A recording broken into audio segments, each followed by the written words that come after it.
Hello, welcome to our flute project called 5 Things You Might Not Know About Flute Playing. My name is Freddie Powell and I'm a graduate student here at Florida State University. This video is the culmination of a project with junior and senior members of the flute studio here at FSU, created for the flute community, where we share some tips regarding flute playing that you might not know. We encourage you to share this video as it has a little something for everyone, so we hope you can take away at least a couple things by the end of it. So we have 5 tips to share, and we start off with score study, presented by Allison Cort, beatboxing, presented by Brennen Blotner, tone color, presented by Sarah Liljestrand, flute posture, presented by Jennifer Williams, and daily flute care, presented by Chloe Tordi. For ease of access, all of these topics can be found in the description below with timestamps. But without further ado, please enjoy our flute community project. Hi everyone, my name is Allison and today I'm going to be talking about score study tips. So why is score study important? Well, it's important because it can give you a better understanding of the piece as a whole and how the solo line and accompaniment interact with each other. It will also make rehearsals with your accompanist go smoother if you already know their part too. It is important to do some score study early on in your practice sessions when learning a piece. When you first start out, you want to identify the most difficult parts and start working on them earlier than the easier parts. While doing score study, listen to different recordings to determine goal tempos. Also take the time to look up or translate all of the words that you don't know. This can completely change how a certain section sounds if the words tell you to play short and you've been playing them legato. Another thing to look out for is the overall form of the piece. You don't have to know specific music theory terms or labels to look at the form, but look for spots that repeat or come back later. If you can find any of these, it can cut down your practice time because there's no need to practice the same material twice. While looking at the form, also find the high points of the piece and the high points of the smaller phrases. This can inform your phrasing choices, where you're playing your breaths, and any dynamics that you want to add. Also note the dynamics on the page and add the ones that you want that aren't written in. Once you've marked the score and have a good understanding of the piece, you can transfer the important information to your own solo line music. You can write in things like phrasing, where you're going to build to, also write in all of your breaths and dynamics, and anywhere the accompaniment changes, for example from duple to triple, or if they have notes while you are holding out a long note. This can make it easier for you to count once you put the two parts together. However, even after you've got all of your information on the solo part, it can be helpful at any point in your practicing to go back and play off of the score to refresh yourself on the accompaniment. Lastly, I have an example of a score study of Paul Taffanel's Andante Pastoral. You can see I have different tempos marked, the translation of the French words, all of the breaths I'm going to take, and above the staff there are piano cues so I know when to move on from the long notes based on what I hear the piano doing. And I've marked these in different colors, which you can do if that helps you or not. The main point of doing score study is to make you more informed about the piece, have more efficient practice sessions, and a better performance at the end. Thanks everyone, have a great day. Hi, my name is Brennen Blotner. I'm a member of the FSU Flute Studio, and today I want to talk to you about beatbox flute. I love talking about beatbox flute because it reminds me that no matter how well we think we know the instrument, there's always something new and exciting to be discovered, and it keeps the flute fresh and interesting. Now, the techniques that I'm going to show you today build upon concepts that you already know in your normal flute playing, and these concepts include the principles of articulation, and the concept of air being released from the mouth that flows across the embouchure hole to produce a tone on the instrument. Keep in mind that when you do practice these techniques, you do want to employ good flute posture and good normal flute technique, although you will have to incorporate beatbox technique as well. Keep in mind as well that what I present to you today is what works best for me, and you may have to experiment in your own practice time to find something that works best for you. Beatboxing is very individual, and what works best for you may not be what I choose to incorporate in my own beatbox technique. That said, let's get an overview of the techniques that I'll be presenting today. The 3 basic tenets of flute beatboxing are the snare, the bass, and the hi-hat, and are the doorway into all flute beatbox techniques. Now, for what that sounds like, let's consider a simple flute passage that sounds like this.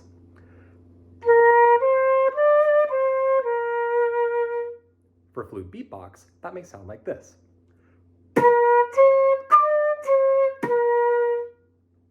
Notice that the articulation and the release of the air is much more percussive in nature, and gives it that signature flute beatbox sound. Let's start then with the hi-hat, which is the easiest technique to reproduce. The hi-hat can be thought of as a TS sound, as in the end of the word cats. Notice that when you say cats, the air flows through your teeth forward and rather fast, as if you were already producing a sound on the flute. And indeed, when you say the word cats with the flute up to your mouth, cat, you notice that the tone can be heard very easily. You can practice saying cats with the flute up to your mouth to get that proper placement. Cat, cat, and eventually you can move on to just the TS sound. Once you're comfortable, you can practice doing it faster and with less air through each iteration to get it to a higher tempo.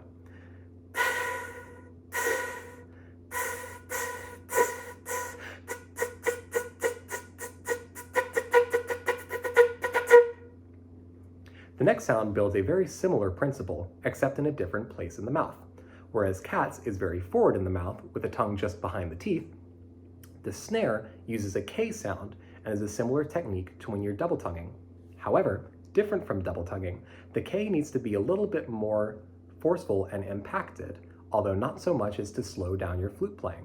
What you are aiming for is a more percussive sound that is aimed with the back of the tongue raised to the roof of the mouth, as if you're saying the beginning of the word cats. A similar phrase that you can use is car keys. Notice that when you do this, air does also come through the mouth, but not necessarily as much as the TS in cats. You do need to work a little more and engage your core so that more air can come through the mouth and eventually across the embouchure hole. Cats, car keys. And with the flute to the mouth, cats, car keys. You can practice saying car keys in the flute, or to practice the snare and the hi-hat at the same time, you can practice saying cats in rhythm. And faster.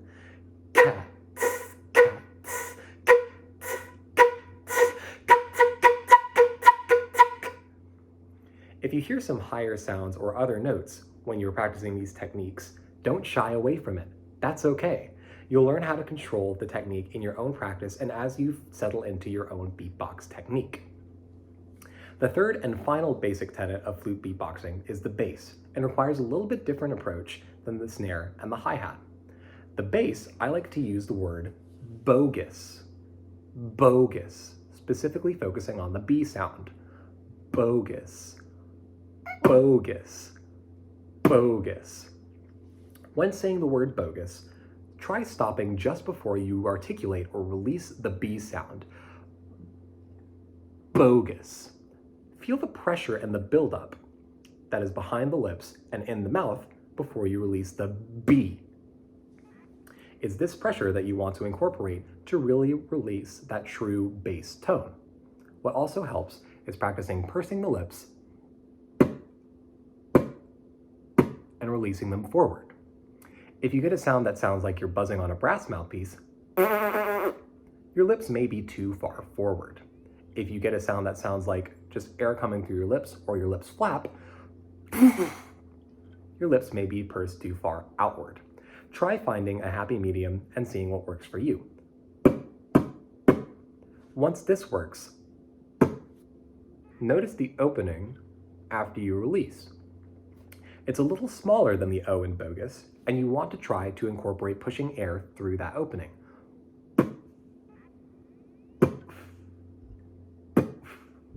I'm releasing a lot more air than is necessary to hopefully get a sound on the recording, and it also helps when you're playing an actual passage and you may not have as much air to push. You are used to pushing that air that you need to push out. On the flute, it should sound like this.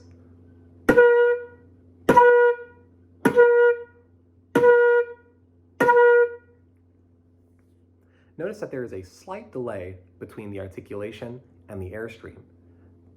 The goal when practicing the bass technique is to make that delay as little as possible, though it may be impossible physically, according to the laws of physics, to completely delay it. but you can get pretty close. When you're comfortable practicing these techniques on their own, you can start incorporating them as a sequence, using scales or similar activities to get yourself comfortable with the facility.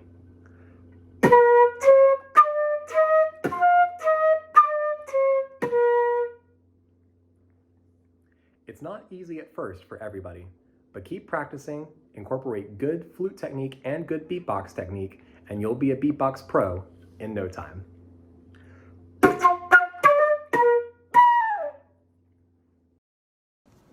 Hi flute friends! I'm going to talk to you today a little bit about tone color. If you have a flute near you, go ahead and get it out, get it ready to play. We're going to do a teeny bit of playing today. So, tone color. What is that? You have probably heard the term before. A term that I know you've heard is timbre. So every instrument has its own unique timbre and sound. For instance, you know, a saxophone, the sound that a saxophone creates is obviously going to be way different than the sound that a tuba creates. You know this, very basic stuff. But within those groups of instruments, you have individual players. Each individual player has their own unique sound. You know, your sound is going to be really different than your stand partners, and that's normal. It should be that way.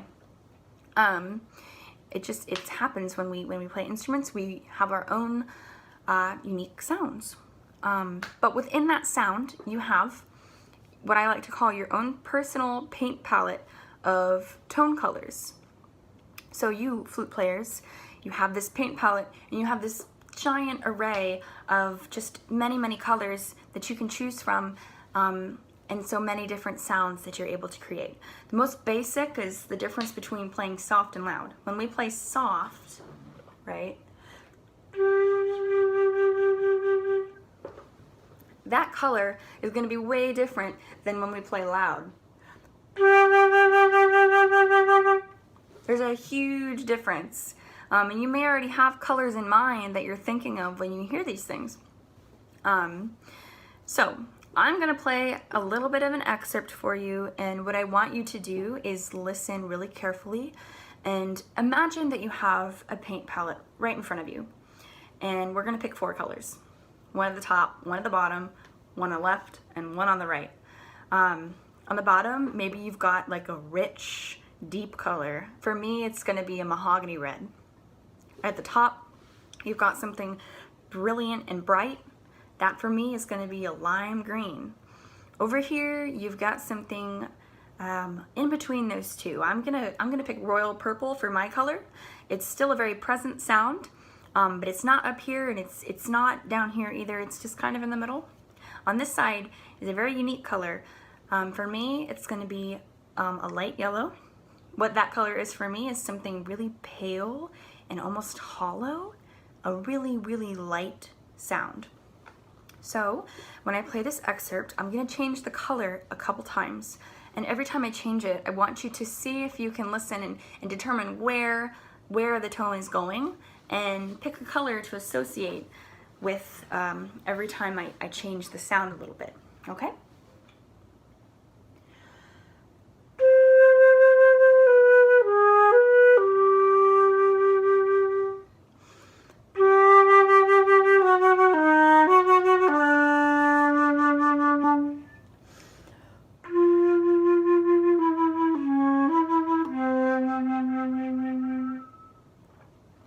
Did you hear some changes? I hope you did. If you heard some distinctions between like maybe a really pale sound and something much sharper and darker, you're totally on the right track for creating your own tone colors, which is what we're about to do. So hopefully you've got your flute all together and you're ready to go. We're gonna play a G major scale twice, just the first 4 notes, and slur it like this.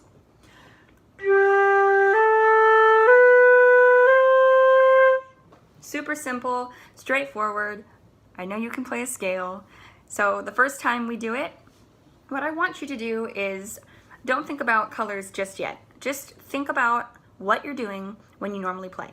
You're gonna approach this like you always would. Play the scale no differently than normal, but really be in tune with your body and your embouchure, aperture, the space inside your mouth. Notice where your tongue is. Is it high? Is it low? Is it back? Is it really forward? Notice the space between your lips. That's your aperture. Is it very small? Is it kind of large? Don't change anything yet. Just notice. I want you to just notice. And I'm going to go ahead and count you in. All right. 1, 2, ready?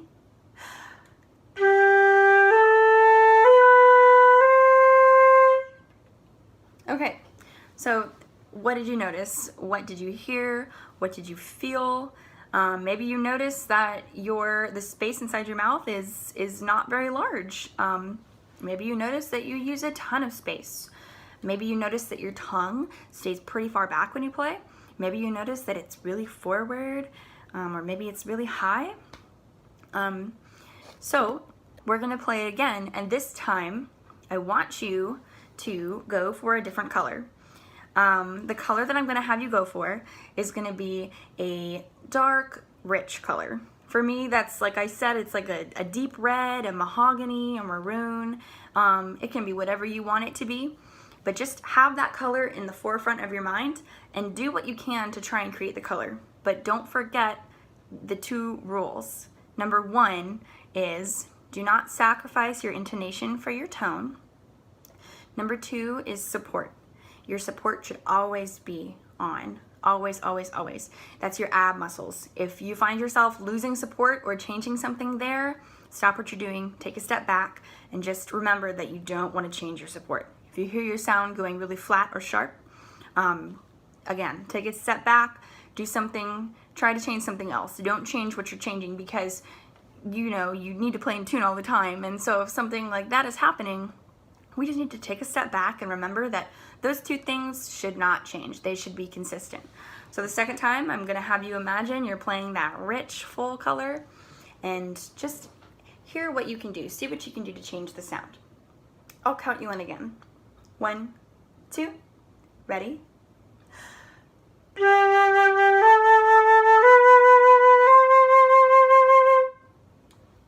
Were you able to do it? Do you think that you achieved that dark, rich color?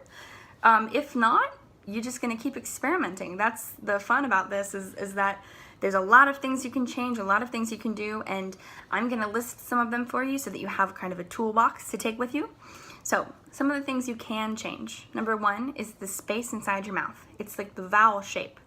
So creating different vowels, that's gonna have to do with your tongue position as well, which is another thing you can change. The different vowel and the different space that you create is going to create a different sound. So experiment with making taller vowels or slightly wider vowels. Don't go too wide. We don't want to split the sound. Practice with having your tongue low and back. Practice with having it a little higher and a little more forward. See what you can do there. Another thing you can change is your air direction. From this side, a good way to describe it is this is my airstream. It can be high, it can be in the middle, or it can be really low, going really far down into the flute. Air direction is going to have a big change on your sound. Don't change it too much. Obviously, each different register is going to have a different air direction. When you're playing high, you want to aim high. When you play low, you want to aim low. But within that, there's a little bit of variation that you can do to try and create some unique sounds. So I hope you have fun with this. Always remember the 2 rules. Don't change your intonation or your support. But experiment and see what kind of colors you can create. Hello, I'm going to be talking to you about posture. Posture in flute playing is very important. It affects your sound, it affects your breathing, and having good posture can protect you from getting some playing related injuries. So the first thing that you want to think about with regards to posture is your feet. And you just want to stand about like hips width apart, and just feel how your feet feel on the floor. Notice where your center of balance is. Is it more forward? Is it more back, right or left? And you're gonna just stand there for a minute and just notice what your tendency is, and notice if there's a place where you feel most stable. You want to find a place where you feel stable, to move around, but also not fall over. And then once you find that center of gravity, you're just going to rest your flute up on your left shoulder, perpendicular to your shoulders, your collarbone, and just notice how your shoulders are aligned. And just let yourself rest there for a minute. And then when you go to put your flute up and actually bring the flute to your head, what you want to do is, instead of bringing the flute over here, you want to just turn your head so that you meet the mouthpiece right there. So what this does is it allows you to free up your rib cage. Because if you hold your flute kind of like parallel to your shoulders like this, you get a lot of tension here and even back, and that's not good. And on top of that, it compresses your rib cage so that you have less room to breathe. So if we just move our head to the flute like this, rather than bringing the flute across our whole body, we can help get rid of some of that tension and make sure we have the most breathing capacity. And then the other thing that you want to be aware of when you put your flute up is your neck, and whether you're jutting your head forward or not. You want to make sure that you keep your head and neck aligned with your spine, rather than like pushing your head forward to meet the flute. Rather than this, you just want to let everything be aligned and balanced so that you can minimize tension in your back. Hi everyone, my name is Chloe, and today I'm going to be talking to you guys about how to clean and care for your flute. So the most important thing to remember when you're doing flute care is that a clean flute is a happy flute. So if you take really good care of your flute and you swab it regularly, then you shouldn't run into any problems. And it's important to remember to swab your flute after every band or orchestra rehearsal you have, or after every time you practice. And the most standard way that flutists swab their flute is with a swab that looks like this. This is just a normal cleaning rod that will usually come with your flute. And then attached is a swabbing cloth, and these can be made out of silk or cotton or really any kind of material. The second kind of swab that a lot of flutists use is called a flute wand. They also make them for piccolo, and they're called piccolo wands. This right here is an example of a piccolo wand, so obviously a flute wand would be a lot larger. And the main thing with these kinds of swab is that you can swab your flute without having to take it apart, so they're very, very easy to use.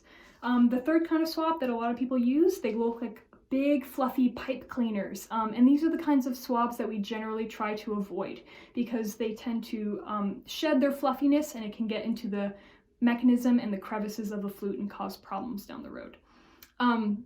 Another really important thing to remember is when you're swabbing your flute to never leave your swab inside of your flute because it will trap the moisture. So all the moisture you just swabbed out, it will trap it inside the flute and can cause damages to your pads. So make sure you're storing your swab somewhere outside of your flute when you're done playing. Another thing I wanted to talk to you guys about regarding flute care is polishing the outside of your flute. So when we play, our fingertips and our hands put oils onto our flute and cause fingerprints on our flute's body. So a good way to get rid of this is to use a microfiber cloth that they can look like this or like this. You can get them pretty much from any standard flute store or music store. You can also buy them on Amazon, and they're a great way to keep our flutes looking shiny. The last thing I want to talk to you guys about is sticky keys. So this is a problem that happens to so many flutists, and I would just want to show you a couple of methods that can fix this. So the first one is using something called powder paper. So you can buy this pretty much from any flute store. I think I bought this from Flute World, and they come in little sheets that look like this, and they're very thin, and they have a thin layer of powder on them. And they're a great way to absorb the moisture that comes from sticky keys. You don't want to use them too often though, because it can build up gunk and excess things in your pads and make your pads last not as long. The second way that you can get rid of sticky keys is using something like this. This is standard cigarette paper that you can buy from pretty much any drugstore, and it comes in little sheets that look like this. They're very, very thin, and you just slide them under your pad, press lightly, and it will get rid of the moisture. The third method that a lot of people use to get rid of sticky keys is using dollar bills, And while these are great in an emergency, you don't want to use them long term. Dollar bills tend to be very dirty. You don't really know where they've been, and you don't want to put all of that gunk and dirt onto your pads. So the most important thing to remember is that sticky keys are caused by excess moisture. So if you swab your flute every hour or so, it can help reduce the problem. I hope this was helpful to you guys, and remember, a clean flute is a happy flute.